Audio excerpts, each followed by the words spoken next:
sedikit berbeda dengan misalnya kesehatan yang selama ini rekan-rekan kesehatan ya akan berbeda ya dari biasanya karena psikologi itu satu. Namun karena dunia rekan-rekan itu tidak pernah lepas dari manusia, maka apa yang kita bicarakan di sini pasti suatu hari, bukan satu hari, saya yakin akan menyentuh kehidupan rekan-rekan selama ini, bahkan sebelum rekan-rekan menjadi dokter, bidan atau seorang apoteker. Gitu. Nah, pertama-tama tentang komunikasi dan kerjasama tim. Mengapa materi ini mau dibicarakan di sini? Menurut rekan-rekan kenapa?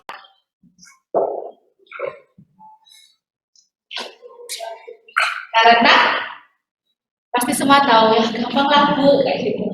Gampang ya Bu adalah Anda perlu berkomunikasi ya. Perlu berkomunikasi dengan siapa saja. Semua yaitu adalah apa itu? Perlu berkomunikasi dengan apa? Dengan kelompok, oke. Terus dengan siapa lagi? Hanya dengan kelompok FL saja? Dengan siapa lagi? Hah? Oh, dengan siapa? Pasti jawaban itu benar, Pak Tom. Cuman kayak ragu gak sih rekan-rekan jawab? Ibaratnya begini. Ketika kita mau menjadi seorang komunikan yang baik, sebenarnya sesuatu itu harus dideskripsikan dengan real. Jadi tidak ada prasangka. Ya, misalnya nih, roti ini enak atau enggak? Enak. Dan hidup itu tidak akan menarik. Anda pernah nonton ini nggak sih? Kayak acara mukbang bikin lapar dan kawan-kawan. Maka apa itu menarik? Lalu karena hostnya itu mendeskripsikan dengan sangat detail, ya nggak sih?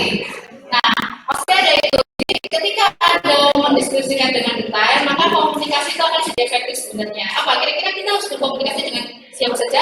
Kelompok FL, dosen, ya benar.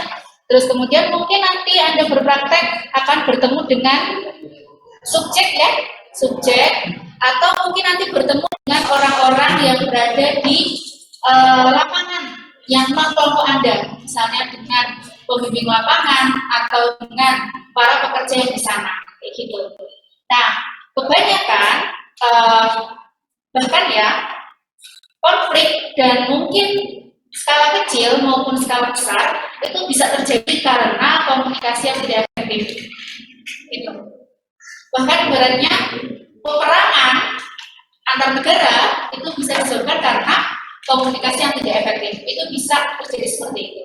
Sehingga inilah mengapa kita perlu berbicara tentang komunikasi dengan tim. Banyak dari pasien yang mereka mengalami kerugian secara material dan kesehatan fisik karena komunikasi antar profesi itu tidak berjalan dengan baik.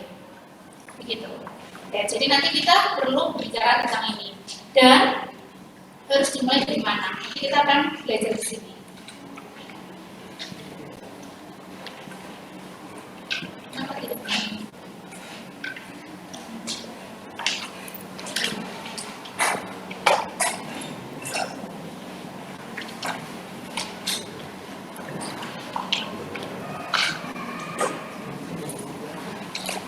Bisa? Ya. Selanjutnya tanda-tanda dari rekan-rekan. Kita setiap hari berkomunikasi ya. Cara Anda berkomunikasi dengan apa sih biasanya? Hah? Dengan berbicara. Apalagi? Dengan apa, Mbak? Gerakan tubuh, benar. Non-verbal. Tadi kalau bicara kita ngomong verbal. Terus ada gerakan tubuh itu non-verbal. Seperti itu. Apalagi? Hah? Saya nggak denger, tidak bisa membaca mimiknya. Ya, tapi kalau dibagi menjadi dua, itu verbal dan non-verbal. Anda bisa bicara atau bisa melalui tulisan, begitu. Atau non-verbal itu bisa dalam bentuk gerakan tubuh. Misalnya Anda mau makan, gitu. Anda nggak perlu ngomong apa-apa. Gerakan anggukan itu adalah komunikasi nonverbal Anda. Kemudian ada lagi selain gerakan tubuh, apa lagi? Menurut Anda apa? Tulisan itu verbal karena ada kata-kata yang dikeluarkan. Ekspresi, ya betul. Ekspresi itu termasuk komunikasi Anda. Misalnya, andaikan kita tidak memakai masker, maka mungkin akan lebih jelas mana mahasiswa yang dia excited sama yang tidak excited dalam mengikuti kuliah. Itu akan lebih terlihat biasanya dari wajah atau dari gestur ya tubuh. Bagaimana Anda duduk, bagaimana Anda ya. Yang di online-nya. Oh iya, oh yang di online beda. Saya bicara komunikasi, efektif kali ini nggak ada komunikasinya karena beda isinya. Apa yang beda mas? Beda tampilannya kecil, ada kotak hitam. Kan sudah? Oh ya, terima kasih. Ya. Kita kembali ya, gestur. Kemudian ada lagi yang lain, apa itu? Intonasi. Kalau Anda mau bilang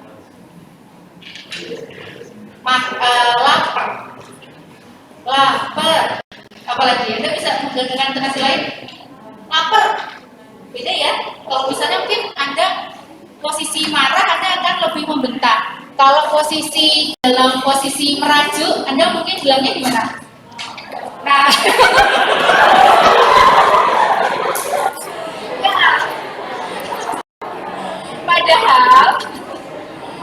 Padahal itu adalah kata yang sama kan, kata yang sama. Tetapi ketika dikeluarkan dengan nada yang berbeda, maka Anda akan memiliki komunikasi yang berbeda. Dan saya yakin Anda mengeluarkan nada-nada itu pada orang-orang tertentu saja.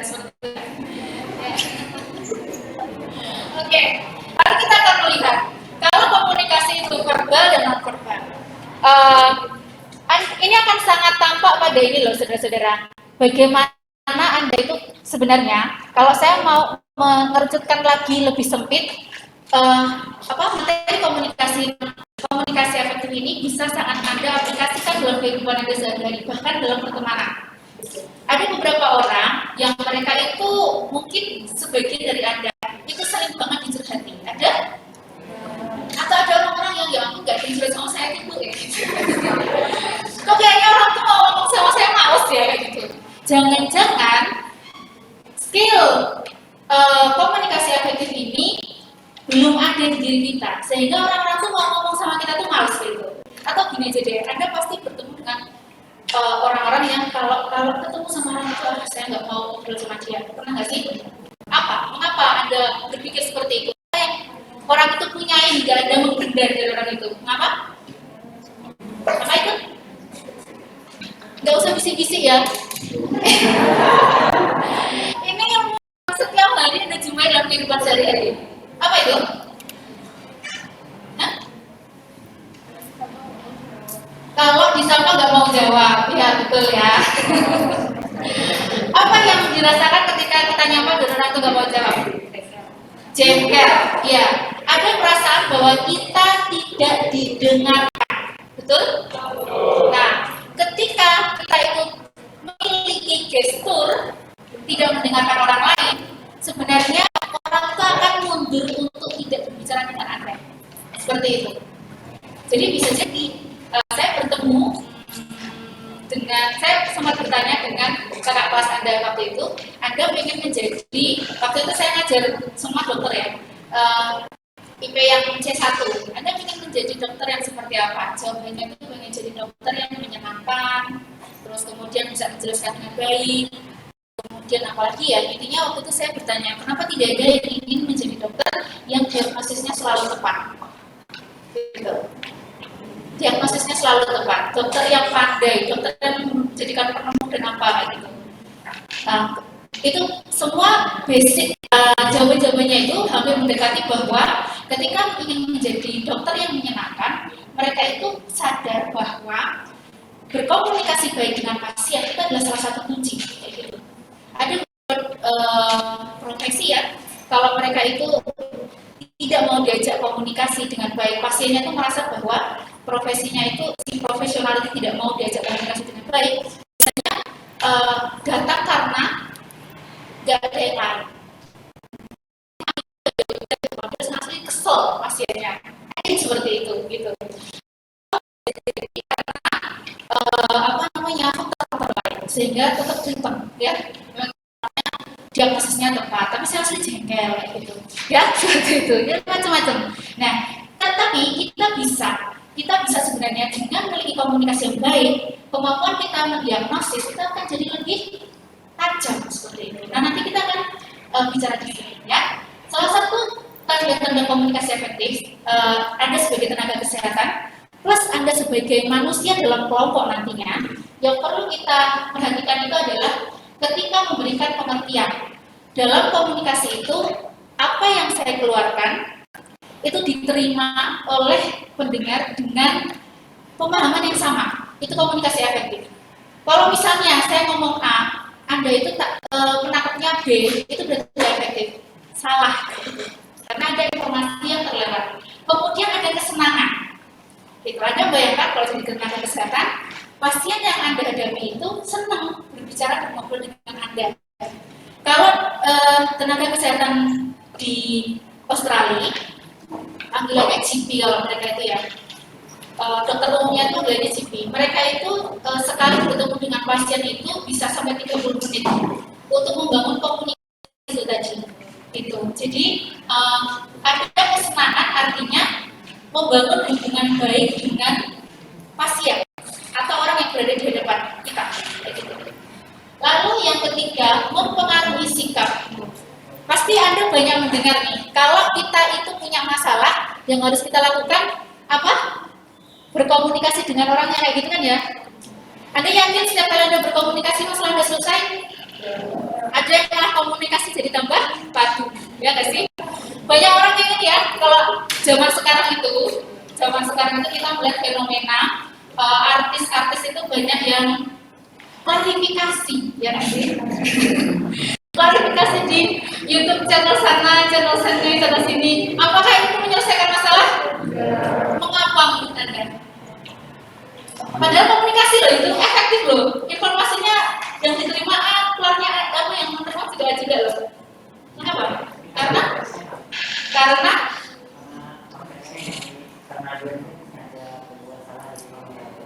konteksnya menyerang mungkin ya. Bisa jadi karena konteksnya menyerang. Ada lagi? Nyari duit.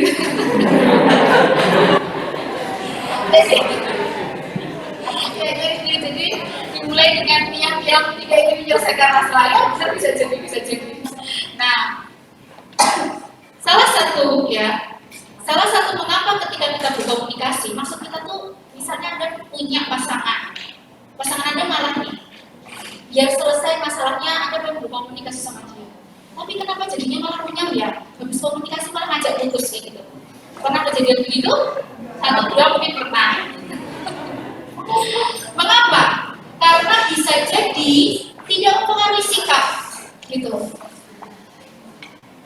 Problem solving ya harusnya mungkin bisa dimulai dari komunikasi. Tetapi komunikasi yang efektif itu adalah ketika hasil dari komunikasi tersebut mempengaruhi sikap dan perbuatan kita. Sampai yang kelima. Jadi mengubah tindakan. Misalnya, Anda bilang kepada teman Anda, aku jengkel kalau kamu mendominasi di kelompok. Misal seperti itu. Nah, terus temanmu itu oke, kalau gitu saya akan mengubah sikap saya agar tidak mendominasi. Berarti dalam komunikasi tersebut ada perubahan tindakan, ya, ada perubahan sikap dan ada perubahan tindakan. Sebenarnya itulah yang nanti menuju ke problem solving. Masalahnya adalah cara untuk kita sampai mempengaruhi sikap dan tindakan itulah kita tuh butuh seni dalam berkomunikasi. Gitu. Misalnya Anda jengkel, terus kemudian Anda ngomong, kamu terlalu dominan deh. Kalau Anda bilang seperti itu, perasaan Anda bagaimana? Bukannya mengubah sikap, tapi jadi marah. Sikapnya itu marah kepada kita mungkin ya. Seperti itu. Nah, ini nanti kita butuh seni. Bagaimana cara kita itu mempengaruhi sikap dan mempengaruhi tindakan orang lain. Menurut Anda bagaimana caranya? Nanti ada materinya sih, tapi menurut Anda bagaimana? Tebak-tebak dia. Gimana? Nggak tahu? Yakin rekan-rekan pernah melakukannya, hanya saja tidak menyadari bahwa Anda melakukan teori itu, gitu, ya. Kita akan lihat. Kemudian hubungan sosial yang baik, ya. Tanda-tanda komunikasi yang efektif itu, ya ini hampir mirip. Ada kesenangan, ini ada hubungan sosial yang baik, yaitu menciptakan hubungan yang positif antara Anda sebagai tenaga kesehatan dengan pasien, atau Anda sebagai anggota kelompok kepada anggota kelompok yang lain. Gitu. Intinya adalah ketika kita ingin komunikasi kita efektif, berarti informasi kita itu sampai tidak berbeda kayak gitu, dan dari informasi itu terjadi hubungan yang menyenangkan dan terjadi perubahan sikap atau tindakan. Itulah berarti komunikasi kita sudah efektif. Nah, salah satu cara untuk beberapa skill ya yang sebenarnya kita perlukan untuk membangun komunikasi efektif itu, salah satunya adalah tadi seninya gimana sih? Salah satu seninya itu skillnya. Skill bagaimana kita mendengarkan. Skill bagaimana kita bertanya dan mengkonfirmasi. Jadi ada caranya bagaimana kita bertanya dan mengkonfirmasi. Ada lagi skill menjadi informan, misalnya seperti public speaking dan kawan-kawan, ada macam-macam ini. Tapi nanti hari ini kita akan bicara yang mendasar, karena dari dasar ini sebenarnya skill-skill yang lain bisa mengikuti. Sebagian skill-skill yang lain bisa mengikuti, yaitu adalah mendengarkan enak. Skill untuk mendengarkan. Pernah mendengar istilah mendengarkan efektif? Pernah? Ya.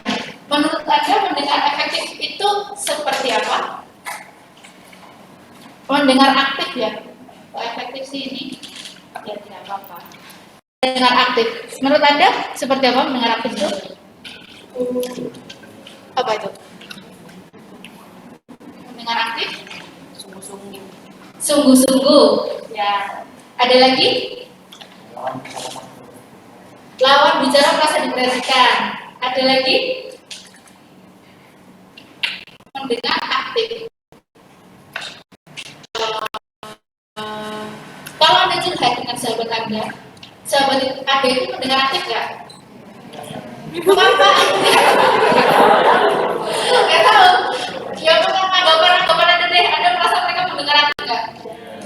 Mengapa Anda merasa mereka mendengar aktif? Kepo. Memberi feedback, ya salah satunya adalah memberi feedback ya. Ini salah satunya. Mengapa? Kalau misalnya kita bicara dengan rekan kita, dia konsepnya flat, nggak ada balasan sama sekali, kira-kira apa? Kita seperti bicara dengan telepon ya, seperti itu. Ya, jadi salah satunya itu memberi feedback. Apalagi? Apa yang menyenangkan sih? Semakin didengar oleh mereka, kita tuh semakin bercucuran air mata. Apa? Apa? Apa Pak? Respon. Ya, respon seperti iya. Gestur ya. Seperti gesturnya tuh, masa sih? Kok bisa? Makin dikasih minyak tanah untuk terbakar-bakar gitu ya. Jadi makasih kita jadi semakin terbakar-bakar kayak gitu. Tapi gesturnya itu, kalau misalnya gestur mereka salah, itu membuat Anda misalnya kok bisa sih kayak gitu. Ya bisa aja lah, kamu tuh gimana? Itu kan kadang-kadang mereka responnya tidak sesuai dengan apa yang kita mau. Itu membuat Anda bagaimana? Jadi merasa bahwa ini anak ini dengerin gak sih kayak gitu. Ya gak sih?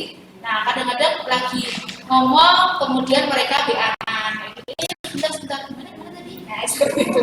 Ya, sebenarnya komunikasi efektif baik dalam kelompok sekalipun atau Anda berada dalam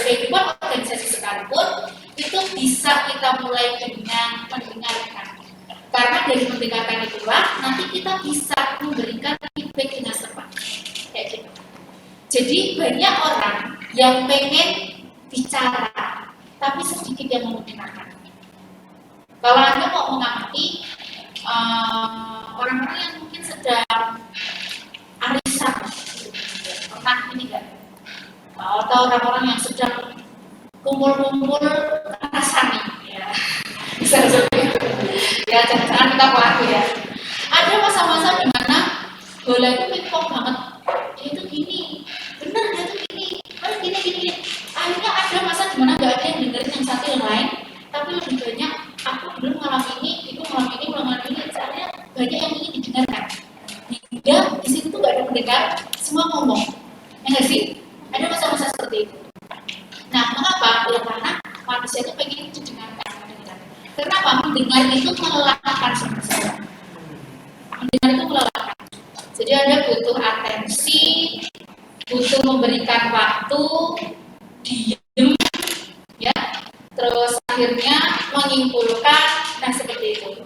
Tetapi orang-orang yang mendengar aktif, mereka itu akan bisa melihat dari sudut pandang yang ngomong, gitu.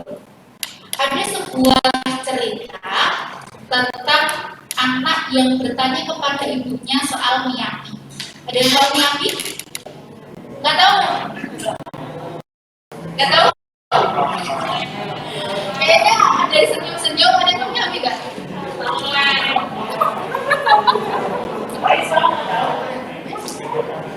Ya, ya. Miyagi itu adalah, masa Anda nggak tahu sih Miyagi? Judul film Miyagi nggak tahu? Nah, itu kan ada yang senyum-senyum ya. Ya, maksud saya seperti ini. Ini mengapa? Ini contoh yang bagus untuk mendengar efeknya. Gini, ada film tahun 2000 berapa ya? Judulnya itu Menculik Miyagi kalau nggak salah. Nah, Miyagi itu adalah salah satu tokoh porno sebenarnya. Ya, tokoh porno. Sehingga filmnya itu dicekam. Ya, filmnya itu maksudnya kontroversi. Film itu jadi kontroversi. Sehingga ada seorang anak kecil yang bertanya kepada ibunya, "Ibu, mengapa Miyagi itu nggak boleh ya? Apa namanya? Nggak boleh ini ya? Filmnya nggak boleh." Misalnya pertanyaannya, mengapa filmnya itu nggak boleh tayang di Indonesia? Si ibunya tuh udah bingung, jawab apa ya gitu. Rasanya tuh pengen menjawab, tetapi kalau jawab nggak sampai nih, salah nih seperti itu. Nah, cara komunikasi efektif itu adalah sebentar. Kalau Anda jadi ibunya, Anda jawab apa? Atau orang tuanya Anda jawab apa? Saya tanya itu dulu. Karena ya saya tanya dulu. Apa? Jawaban Anda apa? Gimana? Apa? Jawabannya apa? Gak lupa. Salah nggak masalah? Gimana Mas? Kok tahu Miyagi? Apa? Kok tahu Miyagi? Oh, kok tahu Miyagi deh? Oke.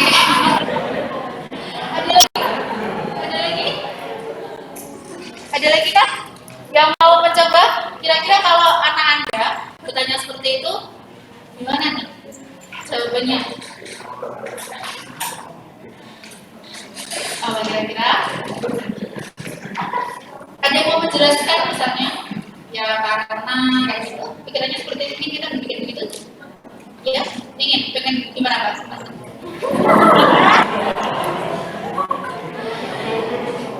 Saya selalu menekankan di kelas saya ya waktu kuliah, coba aja, salah nggak masalah. Kalau Anda betul terus, Anda nggak usah pindah gitu ya.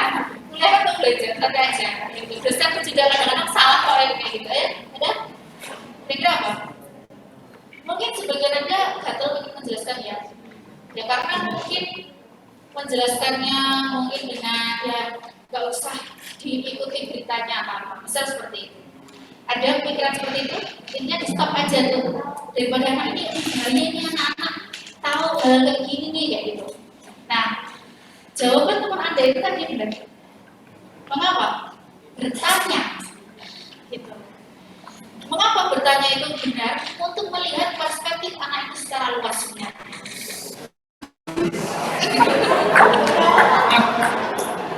Ya, benar. Itu apa? Maksud saya adalah begini loh. Maksud saya begini. Kadang, ya, kadang kita sebagai orang tua atau orang yang merasa lebih tahu dengan teman-teman di hadapan teman-teman kita merasa lebih tahu, atau di hadapan pasien kita merasa lebih tahu, kita itu lebih gatal untuk menjelaskan atau memberikan aturan dibandingkan bertanya terlebih dulu perspektif orang di hadapan kita. Gitu. Padahal kalau kita tahu sudut pandang orang tersebut, maka kita akan punya waktu memberikan respon yang lebih tepat. Kalau respon kita lebih tepat, maka kemampuan kita untuk memilih kalimat itu bisa membawa mereka pada perubahan sikap dan perilaku. Jadi benar yang ditanyakan adalah waktu itu sebenarnya orang tuanya gatel, pengen ngomong bahwa waduh itu gak baik, jangan ikuti seperti itu. Tapi ternyata anaknya itu tiba-tiba kayak ngomong sendiri, ngomong seperti itu, bilang, oh mungkin karena dia anak yang nakal kali ya, kalau sekolah bolos, kalau nakali teman-temannya, jadi gak boleh ke Indonesia seperti itu. Oh ternyata perspektif anak ini sangat sederhana. Jadi kadang-kadang anak itu hanya butuh satu suap, tetapi orang tua itu kok masih sebungkul itu. Ibaratnya seperti kita, tenaga kesehatan yang tahu teori dengan banyak, sehingga kalau pasien kita atau orang di depan kita itu mengeluh, pusing, sariawan, rasanya panas dalam, kita tuh keburu ngomong, oh kamu ini, kayak gitu. Tunggu dulu, didengarkan dulu. Membuat orang itu mendengarkan, membuat orang itu ngomong apa yang dia katakan, itu membuat semua keluh kesahnya itu keluar, sehingga di dongnya itu kita bisa masuk untuk memberikan masukan. Jadi kalau misalnya ada dalam organisasi sekalipun, dongnya, lapor itu kayak gini misalnya. Karena apa? Dia diem dengerin, terus kesimpulannya paling bagus. Ya iya, dia cuma ambil coba-coba dari teman-temannya yang bagus, dicobatin aja. Ya nggak sih? Sedangkan ide temannya itu mereka belum sempat mendengarkan perspektif lain, tapi orang yang di belakang itu dengerin semuanya, ambil perspektif ini, ditambah sulap, kesimpulan gitu. Jadi yang bomnya itu tampak bagus seperti itu. Kenapa ya? Karena mendengarkan. Kita jadi tahu perspektif banyak orang. Ini salah satunya. Nanti kalau teman-teman bekerja sama di dalam tim, apalagi ini yang baru masih kenalan ya, dari tiga prodi, rekan-rekan bisa mencobanya. Bukan berarti nanti dalam Bapak ada pendapat diam semua. Saya mau mendengarkan Bu. Ya bukan seperti itu. Tetapi tetap yang menyenangkan. Jadi menyenangkan berarti bahwa teman-teman itu bisa menarik perhatian orang-orang untuk berpendapat. Itu salah satunya. Lalu gimana Bu? Katanya mendengarkan suruh diam. Terus kita harus ngomong juga. Oh jangan salah, gestur itu membuat seseorang untuk ngomong. Contohnya, misalnya saya mengatakan tadi saya bilang seperti ini. Maksudnya, ketika saya mengatakan gestur seperti itu, saya mengatakan ayo ngomong kayak gitu, ya nggak sih? Seperti itu. Ini masuk dalam yang pertama, yaitu adalah attending behavior. Gitu, teman-teman. Attending behavior ini sangat penting. Kalau Anda sedang membangun hubungan sosial dengan orang-orang sekalipun di sekitar Anda dalam konteks apapun. Tadi, kita nggak suka kalau kita nyapa orang dan orang itu diem aja. Kenapa? Karena kita merasa nggak dianggap, merasa nggak didengarkan, seperti itu kan. Nah, attending behavior itu membuat orang di depan kita itu merasa didengarkan dan dihargai. Sehingga kalau misalnya Anda ingin seseorang itu curhat sama Anda, attending behavior Anda keluar. Contohnya apa? Contohnya?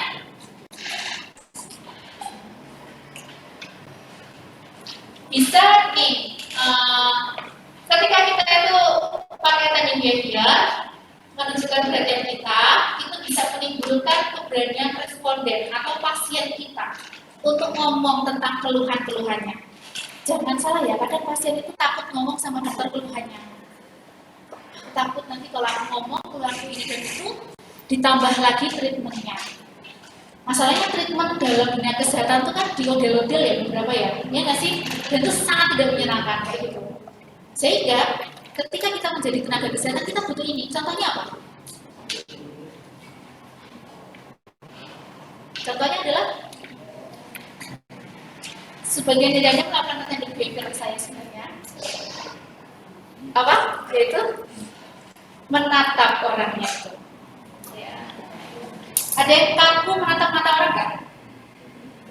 Ketika menatap mata pasien tiba-tiba dunia runtuh.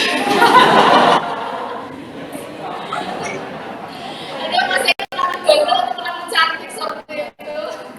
Atau konsentrasi jadi hilang, ada seperti itu. Yakin semua santai-santai aja menatap mata orang lain. Santai, serius santai. Ada yang nggak santai?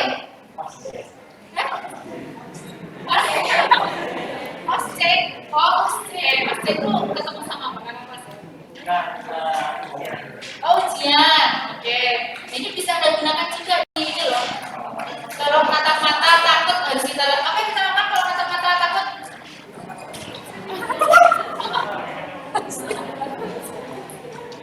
Ya jangan ditatap, Bu.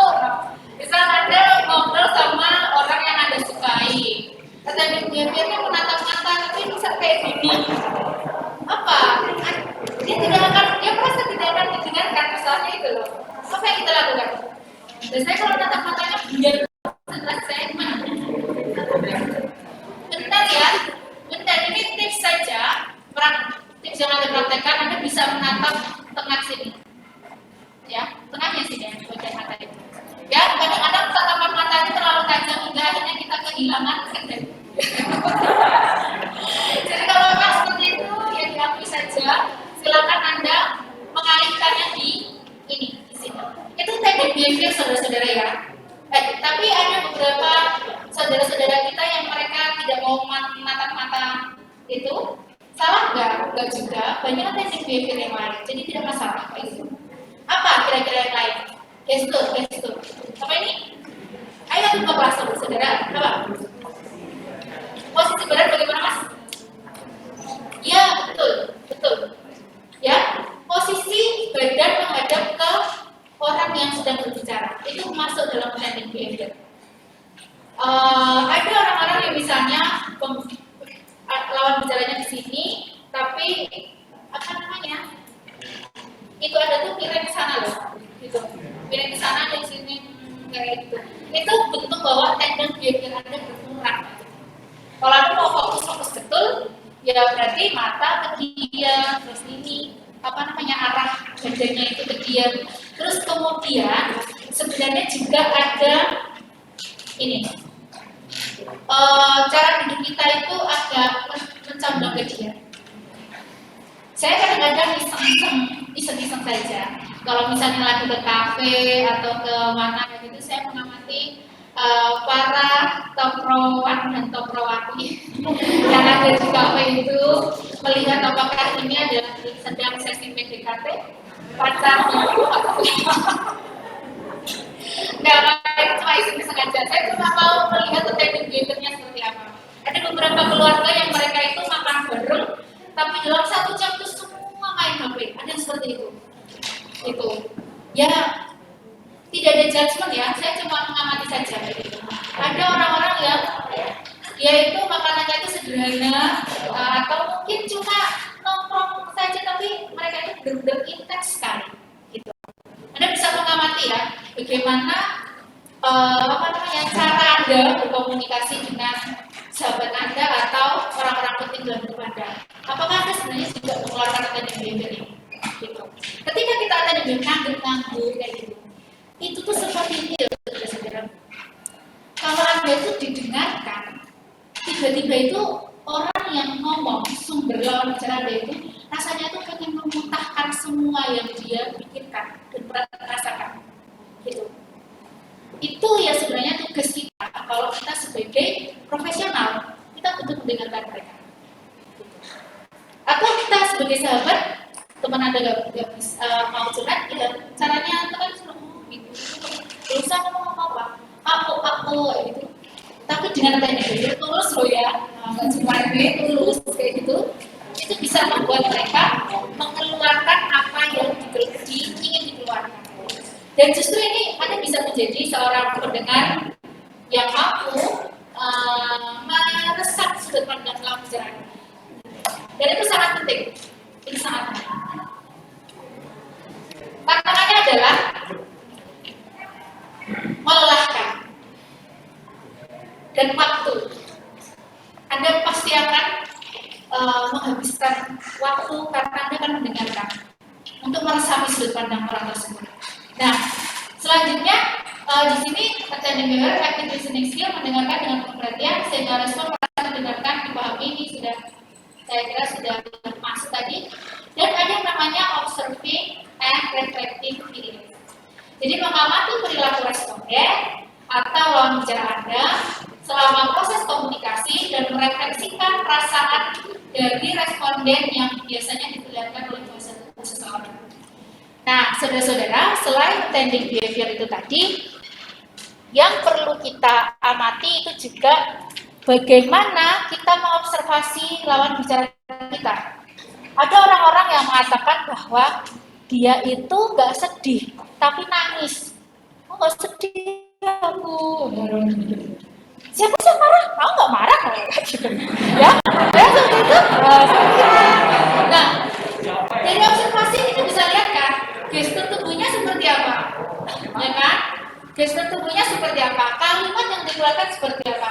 Kadang itu tuh ada pertentangan ya. Sehingga observasi itu penting dan merefleksi feelingnya itu penting. Jadi misalnya, oh kamu nggak marah seperti itu. Atau mungkin kalau kamu nggak marah, kenapa wajahmu tampak sangat merah kayak gitu? Kenapa kamu misalnya gedok-gedok meja seperti itu kayak gitu? Itu bisa dilakukan. Nah, ini terjadi komunikasi efektif itu seperti ini. Jadi dimulai dari apa? Dimulai dari bahwa kita mendengarkan banyak dari dia, mengamati dia, sehingga dari situ kita bisa memberikan kayak respon ke dia sehingga orang tersebut bisa melihat dirinya yang sebenarnya kayak ini. Ini termasuk ya dalam organisasi juga.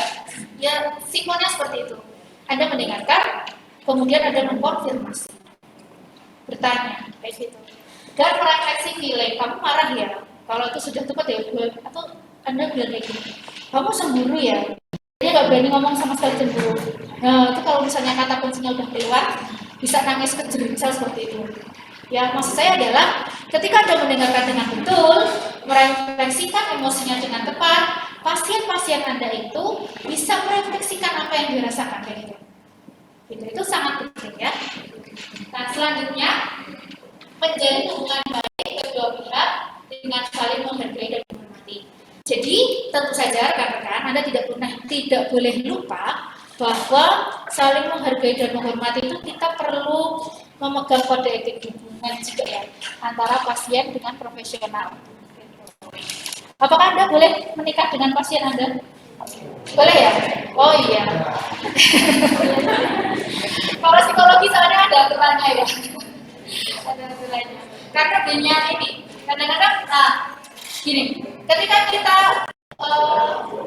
mendengarkan dengan efektif, saya tidak mengatakan bahwa psikolog nggak boleh menikah dengan pasiennya ya, tapi ada aturannya, ada kode etiknya. Terus kemudian di sini kita bisa melihat bahwa misalnya Anda membangun hubungan baik, tetapi tetap profesional itu berarti menjaga bahwa Anda berkomunikasi sebatas status Anda, gitu. Ya, status Anda. Ibaratnya misalnya dengan pasien, ya berarti ketika menjadi pasien dan ketika menjadi profesional, yang dibicarakan adalah terkait tentang hal-hal yang berkaitan dengan problem-problem kesehatannya, seperti itu. Itu yang perlu ada jarak ya antara, kalau kita bekerja di sini ada jarak ya antara pasien dengan kita sebagai profesional. Ada minta nomor HP seperti itu kadang-kadang ya pasien tuh.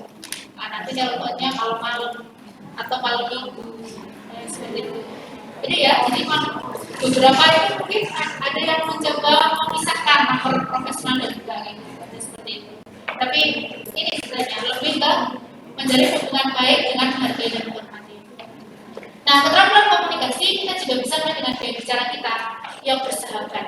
Beberapa orang tuh memberikan informasi dengan tepat, tetapi gaya intonasinya itu menggurui kayak gitu. Itu juga akan membuat lawan bicara kita itu merasa bahwa kurang dihargai. Ibaratnya gini, kan kamu gak jadi saya seperti itu. Gitu. Jadi pasien itu membawa ilmunya dalam tarafnya masing-masing. Dan kita sebagai profesional membawa ilmu kita dengan taraf kita masing-masing. Dan kita tidak tahu dia seutuhnya. Dan dia tidak tahu ilmu kita seutuhnya juga. Gitu. Selanjutnya non-verbal behavior, ini perhatikan posisi badan, terus kemudian ekspresi wajah yang tadi sudah kita bahas juga. Dan kemudian verbal skill yaitu adalah mampu mengembangkan pertanyaan berdasarkan tujuan yang akan Anda inginkan ya, wawancara, mencari informasi dan keterangan yang diberikan oleh responden itu.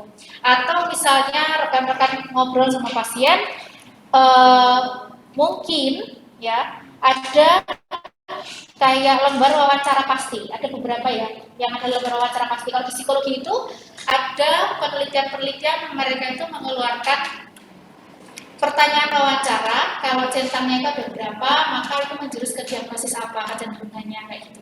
Mungkin di nanti juga ada seperti itu, adakah? Nah, ada jadi kayak ini loh, list pertanyaan. Jadi centangnya berapa, maka itu menjurus ke diagnosis apa seperti itu. Nah, atau sebagian ya kita itu mengembangkan pertanyaan tanpa keluar dari tujuan yang ingin kita cari. Verbal skill ini juga masuk dari gini. Ada beberapa orang yang mereka itu kaya bahasa, ya. Ada beberapa orang itu yang miskin bahasa. Jadi mau ngomong tapi nggak tahu bahasa yang tepat untuk menggambarkan apa yang dia inginkan. Gitu. Salah satu hal ini sebuah ini aja ya. Sebuah kalau bisa bilang bisa sih ya, banyak membaca sebenarnya ya, banyak membaca seperti novel seperti itu. Mengapa sih bacaan seperti itu? Karena biasanya novel dan ini mereka itu menggunakan banyak kosakata yang kaya. Jadi kalau teman-teman punya hobi membaca, ya membaca apapun sebenarnya, itu akan memperkaya kosakata Anda, sehingga itu akan membantu rekan-rekan untuk berkomunikasi, baik komunikasi yang sifatnya interpersonal maupun komunikasi yang sifatnya publik. Jadi sebenarnya kalau kita banyak baca, kita akan memperkaya komunikasi, memperkaya kemampuan kita di bahasa kita. Sampai di sini apakah ada yang mau ditanyakan, saudara-saudara? Adakah? Cukup? Ya, baik. Nah, selanjutnya saya mau mengatakan terkait dengan komunikasi, itu ada komunikasi massa. Apakah nanti saudara-saudara ada tugas seperti penyuluhan seperti itu? Oh, tidak ada. Sudah ada rencana mau menyuluh apa? Belum. Oke, masih bertemu saja ya, bertemu dengan teman-temannya ya. Nah, di sini kita akan sedikit membicarakan tentang komunikasi massa. Kalau tadi kita membicarakan tentang komunikasi yang sifatnya interpersonal, kalau yang ini tentang komunikasi massa yang ditujukan kalau ini menggunakan mediasi. Jadi Anda membuat seperti poster seperti itu yang ditujukan kepada halayak umum. Maka hal-hal yang perlu diperhatikan itu apa saja? Yaitu adalah ini jenis komunikasi besar ya. Komunikasi ini kan ditujukan tersebar untuk halayak umum dan bisa pakai media cetak atau elektronik. Nah, pesannya itu sama dan bisa diterima serentak. Ini berarti Anda kirim poster ke banyak daerah seperti itu. Nah, komunikator itu dapat memproduksi ulang dan mengirimkannya secara simultan kepada halayak. Maka ini yang disebut dengan komunikasi massa.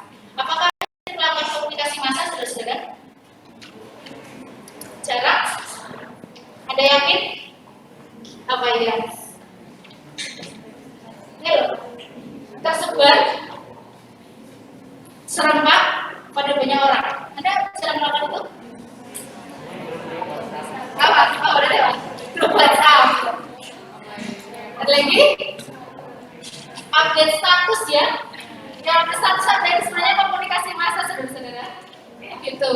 Mengapa? Ya karena dia itu mengeluarkan dalam satu saja tersebar secara heterogen. Kalau ini anonim memang ada anonim ada tidak, tapi yang Anda lakukan itu sekali Anda produksi itu tersebar dengan cepat, itu Anda sebenarnya sedang melakukan komunikasi massa juga.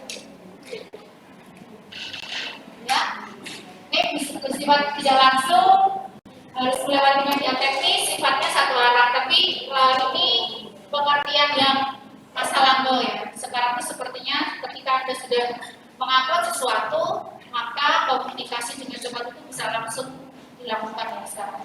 Komen-komen itu bisa cepat. Bersifat terbuka, tidak terbatas, bisa jadi anonim atau enggak. Kemudian mempunyai publik geografis yang tersebar dengan luas. Sebenarnya komunikasi massa itu besar atau kecil sih sudah. Oh iya? Besar kan?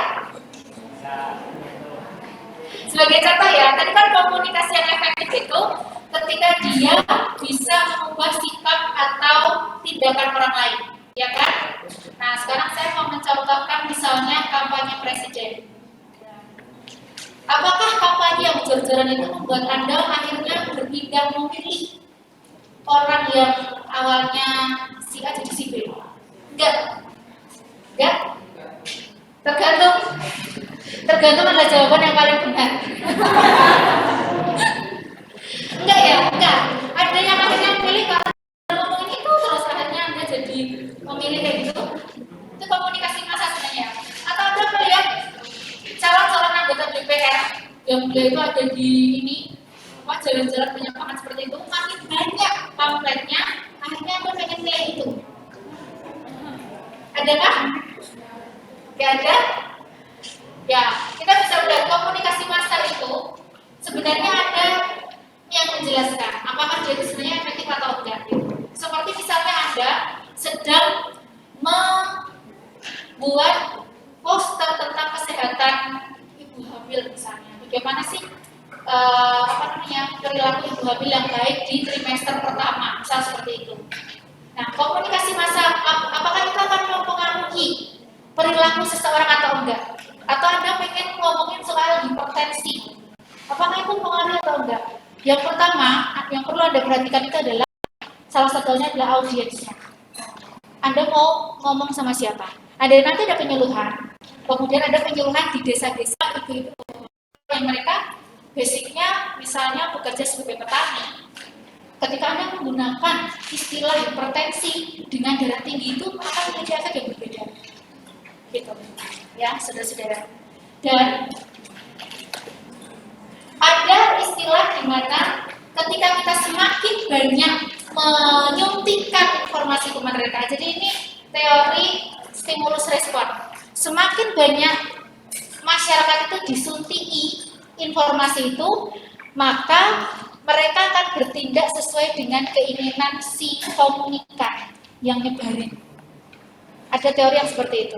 Jadi gini, maka yang memiliki memonopoli media massa sebenarnya punya kesempatan untuk melakukan ini. Misalnya Metro TV, misal seperti itu. Dia lumayan ya, lumayan mendominasi di berita ya. Nah, ketika Metro TV itu misalnya memberikan berita tentang pemilu, maka itu orang-orang yang mendengarkannya itu akan jadi punya perhatian ke pemilu itu. Tapi kemudian ketika ada kasus FS, ya, terus berhari-hari kan kasusnya terus ya, tiba-tiba yang pemilu yang soal antara partai-partai itu menghilang kayak gitu. Akhirnya yang didengarin yang ngehit jadi itu, kayak gitu. Jadi itu seperti muncul teori stimulus respon. Jadi ibaratnya kalau saya kasih ini, maka orang-orang itu akan mengikuti berita itu. Dan sikapnya itu akan berubah. Ibaratnya ini adalah hal penting yang perlu diperhatikan kayak gitu. Masyarakat itu akan melihat itu. Nah, sebenarnya ini juga kalau dalam dunia kesehatan itu menggembar-gemborkan saat ini apa? Dunia kesehatan. Kayaknya saya stunting nggak sih? Stunting ya. Nah, apalagi mungkin cacar monyet. Kemudian kemarin COVID-19 ya, semua media itu membicarakan itu, akhirnya orang-orang itu jadi punya perhatian di situ kayak gitu. Ya. Namun sekarang kita lihat lagi, ada media yang ngomongin soal COVID-19 banyak banget, tapi tetap aja mereka itu sikapnya nggak berubah tuh Bu. Tetap aja banyak yang misalnya dulu sulit untuk pakai masker atau sulit untuk vaksin, padahal dua-duanya seperti itu. Jadi efektif nggak sih komunikasi massa itu? Kita akan melihat ke yang lain, yaitu adalah persepsi selektif. Orang kita akan cenderung mendengarkan dan memperhatikan informasi yang menurut dia dia punya kepentingan di situ. Contoh, Anda punya misalnya, ini contoh gampang, saya pakai analogi saja ya, karena saya lebih mudah pakai analogi ini. Misalnya ada calon presiden nomor 1 dan nomor 2, misalnya seperti itu. Hati Anda itu di nomor 1. Tapi berita-berita ngomongin kebaikan nomor 2.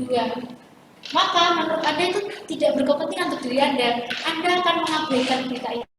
Tapi kalau ada satu aja berita yang ngomongin tentang kebaikan si nomor 1, Anda akan membacanya. Begitu. Ini adalah teori persepsi selektif. Artinya apa? Kalau rekan-rekan mau melakukan komunikasi massa, rekan-rekan harus tahu kebutuhan masyarakat itu apa. Kalau rekan-rekan ngomongin soal stunting, padahal penduduk di situ adalah orang-orang lansia, mungkin persepsi selektif ini muncul. Mbak kalau masih kan ngomong apa ya kayak gitu. Ya mereka tidak berpikir soal karena nggak punya berita misalnya. Tapi kalau Anda ngomong pada orang-orang yang di rumahnya itu ada balita banyak di situ, ada ngomongin stunting, maka di sini komunikasi efektif itu bisa terjadi. Gitu. Jadi Anda silahkan memilih. Kan tadi belum menentukan topik kan? Nah, Anda bisa nih nanti di kelompok kita lihat dulu wilayahnya apa, mereka kebutuhannya apa, punya ini potensi ternyata. Nanti yang datang itu warga umur kisaran berapa, begitu. Pendidikannya seperti apa, gitu. Jadi yang bagian itu Anda perlu. Kalau misalnya Anda sudah mampu membaca kebutuhan mereka, maka informasi yang Anda sampaikan kemungkinan besar akan merasuk dalam hati pendengar. Gitu. Bentar next. Oh ya, sebentar. Jadi, komunikasi massa itu kadang-kadang bukan agen of conversion, bukan agen pengubah, kadang-kadang seperti itu. Tapi dia adalah sesuatu yang memperteguh keyakinan. Kayak misalnya tadi, Anda akan membaca satu saja berita kebaikan si A, maka itu akan memperteguh cinta Anda pada si nomor 1 itu tadi. Sedangkan kebaikan si nomor 2, Anda mungkin ya udah lewat aja karena Anda persepsi selama. Nah, terus kemudian halayak itu bukan lagi tubuh yang pasif. Ada yang ini memperkuat yang persepsi selektif tadi bahwa orang-orang itu punya pikiran ya. Jadi kalau tidak semua informasi itu akan diterima mentah-mentah, mereka pasti akan memilih. Mereka akan memilih mana yang penting untuk mereka dan berkepentingan untuk mereka, baru mereka mau bersikap sesuai dengan itu karena mereka berkepentingan. Tapi kalau enggak, mereka akan mengabaikan informasi itu. Nah, pada masa yang sama muncul yang namanya disonansi kognitif juga. Nah, di mana individu itu akan menghindari ketidaksenangan dan ketidakpastian dengan memilih informasi yang cenderung memperkokoh keyakinan dan menolak informasi yang bertentangan. Contohnya, dalam suasana COVID-19, ada kubu-kubu yang percaya bahwa COVID itu adalah konspirasi. Bahwa COVID itu nggak ada, kayak gitu ya. Benar kan ya? Apakah sebagian dari Anda sempat ada yang menganggap itu? Ya. Atau mungkin diam aja? Ya, ada yang menganggap konspirasi, sehingga mereka itu menghindari informasi yang membuat mereka gak senang kayak gitu. Karena harus menghadapi bahwa dunia itu menghadapi penyakit, mereka harus pakai masker, padahal pakai masker itu tidak menyenangkan, sangat tidak menyenangkan, kalau untuk saya tidak menyenangkan. Maka untuk menghindari itu, menghindari ketidakpastian COVID itu kan nggak pasti ya, ini mau selesai kapan sih kayak gitu. Terus kemudian obatnya ada nggak sih, saya tuh sedang kena atau enggak sih kayak gitu, itu penuh dengan ketidakpastian, sehingga daripada cemas, lebih baik saya menolaknya saja, menolak informasi gitu. Jadi orang-orang itu akan mulai. Jadi dari sini nanti rekan-rekan bisa memilih ya, memilih mana yang akan rekan-rekan lakukan tadi ya, komunikasi massa, mau pilih topik apa. Simpulannya apa saudara-saudara? Jadi efek yang terjadi dalam kalau kita melakukan komunikasi massa, efek-efek yang terjadi itu biasanya lebih pada peneguhan. Jadi dia semakin peduli dengan misalnya makanan bayi, gara-gara Anda ngasih teori tentang stunting, dia jadi semakin ngerti, oh ternyata harusnya ada kadar protein segini itu, daging segini, sayur segini itu lebih, mereka lebih meneguhkan perilaku-perilaku itu. Kemudian efeknya itu berbeda tergantung sama prestisnya. Nah ini prestis. Kalau informasi itu betul, tapi datang dari orang-orang yang menyebalkan, kemungkinan tidak didengarkan. Gitu. Oh, saya kira suara dari sini. Begitu ya, saudara-saudara. Terus kemudian makin sempurna monopoli media massa, jadi semakin banyak kita itu memberikan ini informasi-informasi yang berkaitan dengan kepentingan monopoli media massa, maka di situ sebenarnya kemungkinan perubahan pendapat masyarakat kita akan sesuai dengan digandeng. Karena itulah pemerintah itu punya program. Kita semua tahu bahwa banyak aspek kesehatan itu penting gitu. Tetapi pemerintah itu kadang programnya adalah memfokuskan pada apa, memfokuskan pada apa seperti itu kan? Karena mereka itu pengen jebolin informasi sebanyak mungkin itu, sehingga masyarakat itu jadi berubah sikapnya. Sebagai contoh ya, terkait dulu membuang sampah ya. Dulu itu kan membuang sampah pada tempatnya. Apakah menurut Anda itu berhasil? Lumayan menurut saya berhasil. Tadi ada bilang enggak berhasil, oh berhasil ya. Ya, lumayan mengubah cara masyarakat untuk membuang sampah pada tempatnya. Tapi sekarang gembar-gembarannya beda loh. Apa sekarang? Apa? Sekarang? Memilah sampah sekarang itu. Jadi yang digembar-gemborkan meningkat sekarang itu. Tidak hanya tentang membuang sampah, tetapi memilah sampah. Gitu. Jadi media massa kalau terus-terusan masih itu, masyarakat kita kan dengerin itu. Terus kemudian, sejauh mana persoalan yang penting, semakin orang tersebut mengalami hal tersebut, maka dia akan merasa informasi itu penting. Tapi kalau tidak mengalami itu, maka tidak akan merasa penting. Sebenarnya kuliah ini akan merasa penting kalau rekan-rekan itu merasa bahwa untuk komunikasi kayak gitu seharusnya ya, kalau misalnya dengan masyarakat atau dengan sahabatku atau dengan gebetanku, saya begitu berarti ya, ini bisa dipraktekkan loh sebenarnya pada siapapun. Terus kemudian penafsiran isi dipengaruhi oleh pendapat dan kepentingan yang ada dalam norma kelompok yang tadi.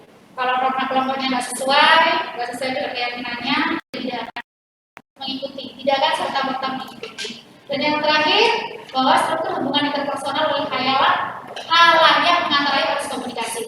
Ini hal yang sangat penting bahwa Anda ketika mau masuk ke masyarakat, maka hal yang Anda perlukan adalah menemukan sebelumnya saya mau jadi apa? Kalau Anda ingin bisa masuk ke masyarakat yang Anda datangi, kuncinya ada di mana? Saudara-saudara. Anda datang nih, Anda kan nanti datang ke puskesmas kan, ke desa-desa yang ada itu bahkan tidak mengenal orangnya. Lalu bagaimana agar Anda tuh bisa didengarkan oleh masyarakat di situ? Apa kira-kira? Cari tahu kebutuhannya. Apalagi ini di poin terakhir.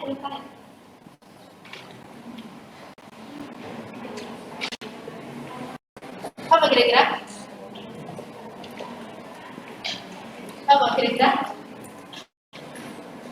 Ada tuh dokter yang sangat pintar, yang sangat pintar. Tetapi ada butuh ide untuk bisa masuk ke masyarakat. Itu adalah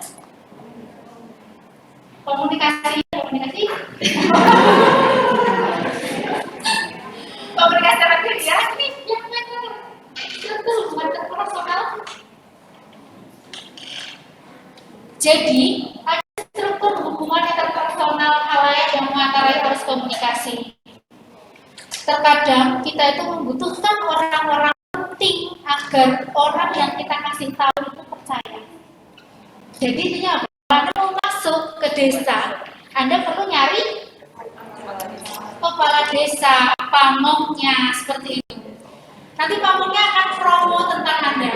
Ini loh bapak-bapak, ibu-ibu, dokter-dokter, apoteker, dan kita yang pintar-pintar jadi UNS. Oh gitu. Jadi akhirnya orang-orang tuh akan punya atensi kepada Anda. Gitu. Jadi kita membutuhkan beberapa komunikasi bisa berjalan efektif karena ada hubungan interpersonal yang mengantarai seperti itu. Itu yang bisa membuat apa yang ingin kita sampaikan nanti bisa masuk ke masyarakat. Sampai di sini ada pertanyaan, saudara-saudara? Tidak ada? Tidak ada yang mau bertanya? Baik. Ya. Pun begitu, media massa cukup berpengaruh. Nanti slide-nya akan saya kasihkan mungkin sama kuncinya. Saya mau menambahkan tentang karena kita ngomongin tentang media komunikasi itu tadi, yang tentu saja jadi kita ngomongin tentang komunikasi dan tim ya. Nah, saya akan merambah ke bagian tim kerjasama di sini. Oke, saya saja. Ya, ini komunikasi massa ya. Komunikasi massa itu bisa untuk mempengaruhi kognitif, bisa mempengaruhi afektif, dan bisa mempengaruhi behavior. Dan biasanya komunikasi yang mempengaruhi sampai ke behavior itu adalah kalau komunikasi itu biasanya ya, itu adalah sampai menyentuh ke afeksi kita, kayak gitu.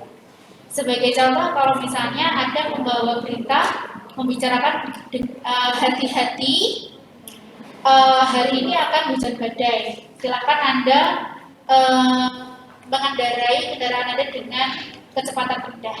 Misal seperti itu adalah informasi yang pertama. Kalimat keduanya adalah kayak gini. Terjadi kecelakaan yang mengenaskan di jalan XXX karena pengendara mengendarai dengan kecepatan tinggi di tengah atensi tadi aman. 1 atau 2? 2. Kenapa? Ya, ada masa kita serem kayak gitu. Karena itu sudah menyentuh afeksi kita.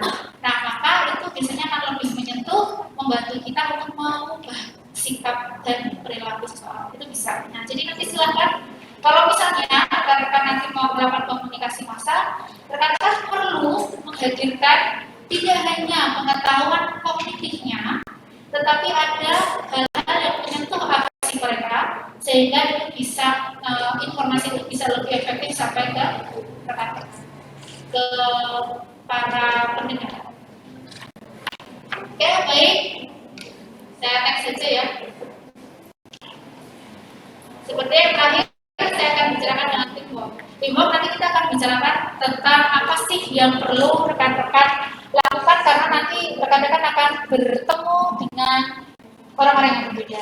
Saya mau tanya, berarti satu kelompok ada 17 anak, 18 anak sampai 17, terdiri dari 3 prodi dengan perbandingan jumlah manusianya, yaitu dokternya berapa, bidan berapa, apoteker berapa?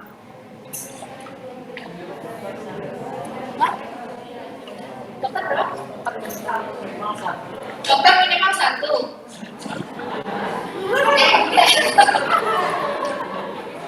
Ya, perbandingannya berapa berarti? Bidan ada berapa orang bagi dalam satu orang?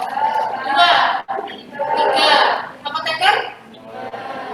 3 sampai 2 ya, seperti itu. Terus dokternya berarti sekitar 12-an. Nah, tentu saja ada tantangan ya, saya kira ya. Tantangannya adalah Anda kenal dengan orang baru dan kenal dengan cara kerja yang berbeda karena prodi-prodi Anda itu setidaknya mengubah cara kerja Anda selama 2 tahun ini ya. Meskipun online terus ya. Online terus kan? Praktek tetap online. Oh, praktek master. Oh. Ya. Nah, di sini kita akan melihat bahwa bisa jadi dalam kelompok itu akan menjadi tim kelompok kerja atau work group. Ada juga ketika menjadi tim work. Nah, kita akan melihat perbedaannya. Kalau dari kalimatnya aja sudah ketahuan nih, tim work sama work group bedanya apa? Work group sama tim work bedanya apa? Kelihatan kan? Ada di sini tim work apa work group? Work group karena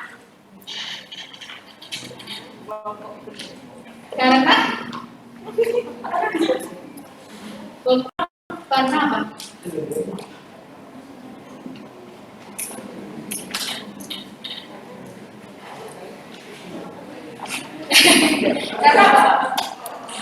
Karena belum bekerja sama. Ya, kita akan lihat ya.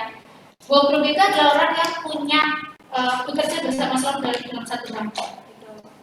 Artinya itu tidak satu gitu loh. Kalau tim work, berarti Anda itu satu, pengennya sama gitu. Kita akan lihat di sini perbedaannya. Ini adalah work group dan work team. Nah, di sini ada goal yang sama. Ada goalnya itu apa? Misalnya, mendapatkan nilai yang bagus.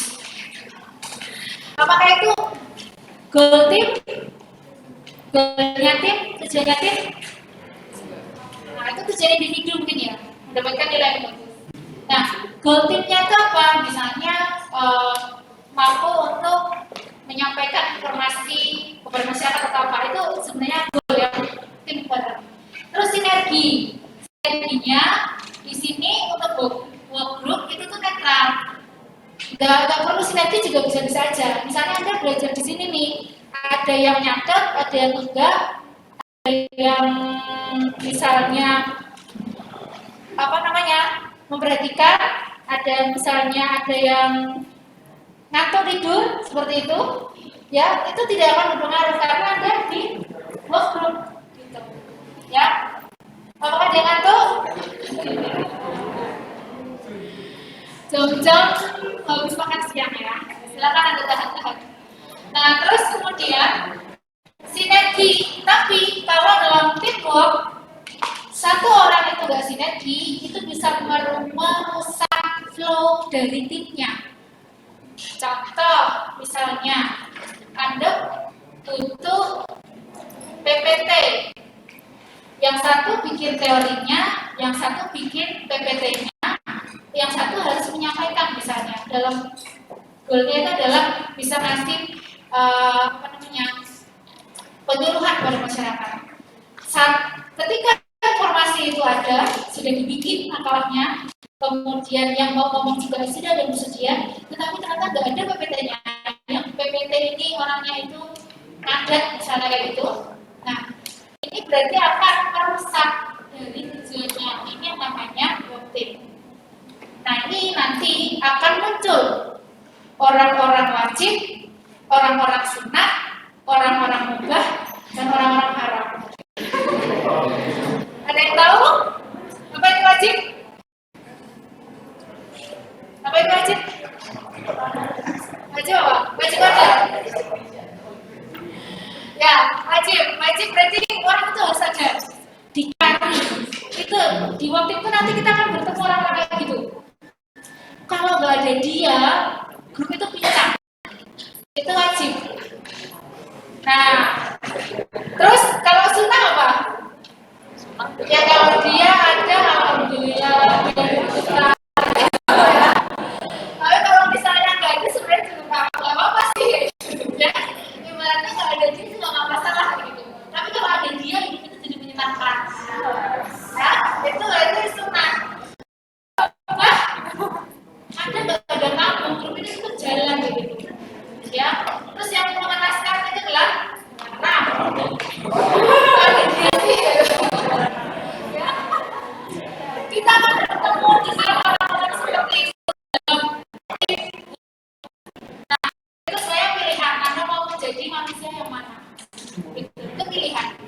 Nah, nanti masalahnya ada lagi tugas yang sifatnya wajib dan wajib kifayah. Wajib berarti Anda harus ngerjain semua. Misalnya ujian, Anda harus ngerjain semua kan? Gak mungkin diwakilkan. Yang ngeselin itu adalah wajib kifayah ini nanti dalam grup lo ya. Saya ngomongin soal grup. Yang ngeselin itu mau ada penyuluhan, itu kan wajib kifayah nih. Semua harus datang. Gak apa-apa. Yang bikin materi dia, yang bikin PPT dia, kita hadir aja. Nah, itu sudah menggugurkan kewajiban kita materi-materi. Ya, kadang-kadang orang-orang yang numpang-numpang seperti itu yang akhirnya kita akan bertemu dengan macam-macam manusia itu tadi. Nah, pilihan Anda mau menjadi yang seperti apa, gitu. Ya. Namun saudara-saudara, saya paham untuk membuat dinamika kelompok itu sehat dengan 17 orang itu bukan hal yang mudah. Ya enggak, di 3 aja kadang sulit gitu. 3 aja kadang sulit. Maka ini ada beberapa hal yang bisa terjadi. Salah satu yang mungkin bisa nanti Anda berlatih untuk mempraktekkan kayak gitu, ya. Yang pertama tujuannya sama, berarti apa? Kegiatannya itu jelas gitu. Jangan sampai dalam tim tersebut itu belum tahu mau ngapain. Ke desa tuh yang penting datang ke desa aja kayak gitu. Jadi setidaknya dalam tim tersebut Anda punya targetan, misalnya datang pertama kali ini kita mau apa sih? Mau kenalan dengan pegawai puskesmasnya, misalnya, ya. Kita kenal sama orang-orang penting dalam dalam membangun link gitu. Ya, itu kita bisa. Jadi silakan untuk membuat goalnya. Tujuannya itu Anda datang ke situ ada goalnya. Dan selanjutnya antusiasme, ya. Antusiasme yang tinggi. Untuk membangun antusiasme ini harus ada peran dan tanggung jawab yang jelas ya, saudara-saudara. Jadi begini, kalau Anda nanti berada dalam tim, maka hal yang perlu diperhatikan itu adalah ini, membuat para anggota tim itu bisa mengekspresikan atau mengaktualisasikan kemampuannya. Nah, pemimpin dalam tim inilah nanti yang akan mewarnai tim tersebut. Begitu. Ibaratnya adalah dia kemampuannya apa, maka dikasih kesempatan. Itu biasanya tim tersebut akan punya antusiasme yang tinggi karena si pemimpinnya itu paham potensinya apa, terus kemudian membuat potensi itu keluar dalam tim tersebut. Kalau misalnya sudah seperti itu, maka biasanya tim tersebut itu dinamikanya akan dinamis. Terus peran dan tanggung jawab yang jelas, komunikasi yang efektif. Salah satu hal yang membuat tim itu sering konflik itu adalah banyak prasangka, gitu ya. Jadi kalau kita tuh banyak menduga-duga, jangan-jangan kok kayaknya dia sepertinya kayak gitu. Padahal tidak ada kalimat yang harusnya dikeluarkan. Karena terlalu banyak prasangka ini sebenarnya merusak komunikasi efektif. Gitu. Karena banyak prasangka. Dalam resolusi konflik seperti tadi yang saya sampaikan bahwa dalam resolusi konflik itu perlu ada perubahan sikap. Kalau kita tahu sama tahu gak ada perubahan sikap di situ, makin runyamlah konflik itu, gitu ya. Oke, share power ya. Jadi jangan mengetok potensi orang lain. Jadi dia harus berperan. Gitu. Bekerja itu menyenangkan gak sih? Kira? Apakah bekerja itu menyenangkan? Mengerjakan sesuatu itu? Kadang-kadang kita pengen kuliah mager ya. Ya nggak sih? Enak mager atau enak?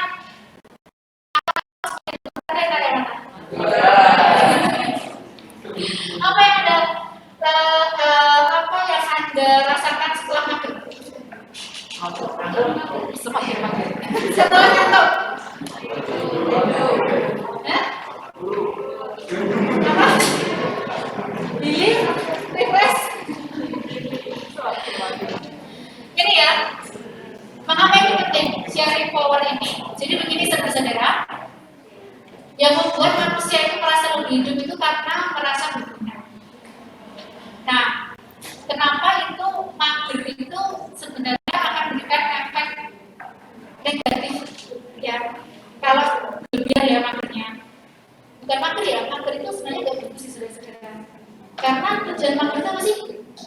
Gak ada tujuannya. Tujuannya apa? Gak ada kan? Gak ada. Ya. Jadi begini, ketika manusia itu tidak melakukan apa-apa, maka manusia itu akan merasa tidak berharga. Kuncinya itu di situ. Jadi kalau Anda pengen tidur, jangan niatkan untuk mager, tapi niatkan untuk istirahat. Karena kenapa? Karena do nothing itu tidak akan meningkatkan keberhasilan diri. Padahal kegiatannya sama loh, tidur kan mager kan tidur, tapi tujuannya do nothing kan. Tapi kalau Anda tidur dengan tujuan istirahat, itu tuh Anda sedang menggunakan waktu Anda untuk istirahat. Ketika bangun, Anda akan merasa bahwa alhamdulillah 1 jam ini saya tadi tidur untuk istirahat. Tapi kalau mager, setelah 1 jam, aku tadi ngapain ya? Kayak gitu. Ya sih? Itu adalah ketidakberhargaan. Ini yang saya maksud dengan share power. Ketika dalam kelompok, Anda tidak men-share power atau tidak men-sharingkan pekerjaan atau peraturan kepada orang, maka orang tersebut akan merasa tidak berada dalam tim, yang membuat dia akan menjadi pasif. Ngapain ya saya di sini? Sehingga dinamika dalam tim itu bisa rusak karena kita tidak share power dengan baik. Oke, kalian ya diberikan kesempatan sesuai dengan karyanya, memberikan apresiasi, kemudian sikap dan pikiran yang positif dan tentu saja terima kasih. Baik, saya kira cukup. Kita nggak ketemu lagi ya. Sepertinya ini pertemuan terakhir kan? Pertama dan terakhir. Ya nggak sih? Ya oke. Jadi tidak ada tugas. Kalau misalnya ada pertemuan selanjutnya, sebenarnya ada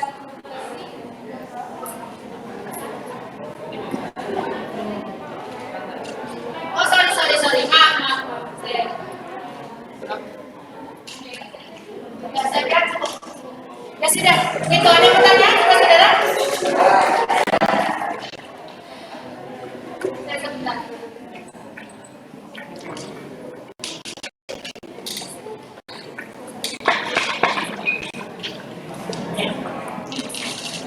Oke, baik.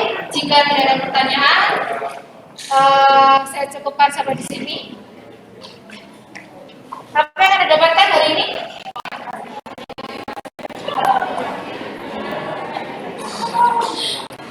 Oke, jujur juga ada ya. Oke, baik. Terima kasih. Kurang lebihnya saya mohon maaf. Semoga apa yang kita pelajari bermanfaat.